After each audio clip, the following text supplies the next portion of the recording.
This for me is a comedy gem from the early 80s. I was introduced to this movie by my parents as a kid. It's charming, wacky, and it's just down to earth fun. Stripes was released in cinemas in 1981. Directed by Ivan Reitman. Starring Bill Murray, Harold Ramis, John Candy, and Judge Reinhold. The plot of the movie is about two friends who decide to enlist in the army for a good time. Bill Murray. This guy can play the biggest bum loser and yet still crush it with the ladies. He had a certain magnetism about him. He had this eccentric way of disarming the audience with deadpan, sardonic, and cheeky delivery. Back in the day, an actor could be the leading man and at the same time look like a complete hobo. Dishevelled, however, they were able to skate effortlessly off their charisma. Rough around the edges, but they're truly believable.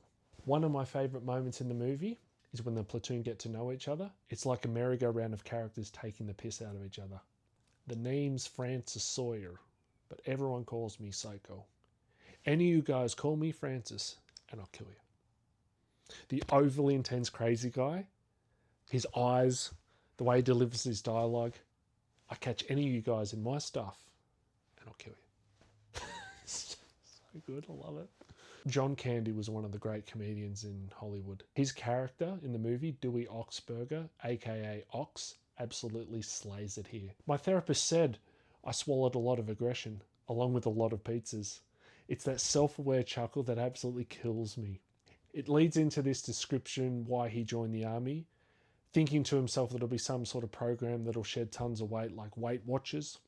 Next to Ox is Russell Zitsky, Harold Ramis's character. He's pulling faces in response to Ox, almost like it's unscripted in a way, miming surprise and shock, like we as the audience know how ridiculous this movie is. It's kind of like it's all for laughs. We get a cut back to the confounded expression on Sergeant Holker's face. A look of despair, thinking to himself, what the hell did these guys think they were signing up for? They are in for a world of pain.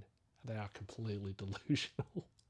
The editing makes this scene one of the best. Zitsky, aka Russell, follows on from Ox's intro. He immediately explains his pacifist, meek nature.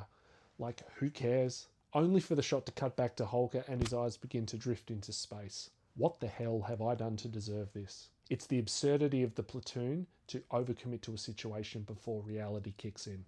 John Winger, Bill Murray's character, follows straight after this and basically does Bill Murray, waffling on about meaningless lady killer crap, after which he lampoons the military and Holker in general by offering his leadership. Like, oh yay, someone is sticking their head above the trenches. Further adding to Holker's ire is John referring to him as the big toe in the unit. The strong cackle response by Holker is hilarious.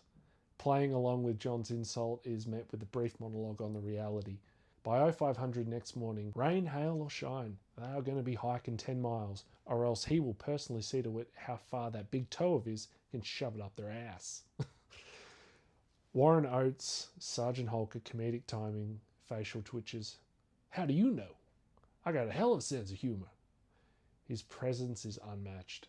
The movie is basically just about a bunch of guys who are chasing tail, running after chicks. The basic human urge for sex was what made comedies of the bygone era so much fun. Everyone was in on the joke, sex sells, and boy were there some honeys back in the day.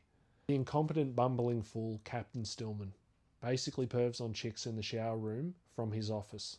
From the early stages of the film, John and Russell basically try and court two military police officers. One played by Sean Young, who was an absolute babe back in the day, and the other actress was also a victim to Michael Myers in the Halloween movie. This is literally the subplot of the film. I wouldn't consider Stripes a sex comedy. It's about guys that are out of their depth, exhausted by grueling army training. Men always just end up pursuing raunchy desires in the end, and that's about it. The last thing I wanted to mention is the absurdity of it all. Elmer Bernstein's Marching Overture just oozes satire.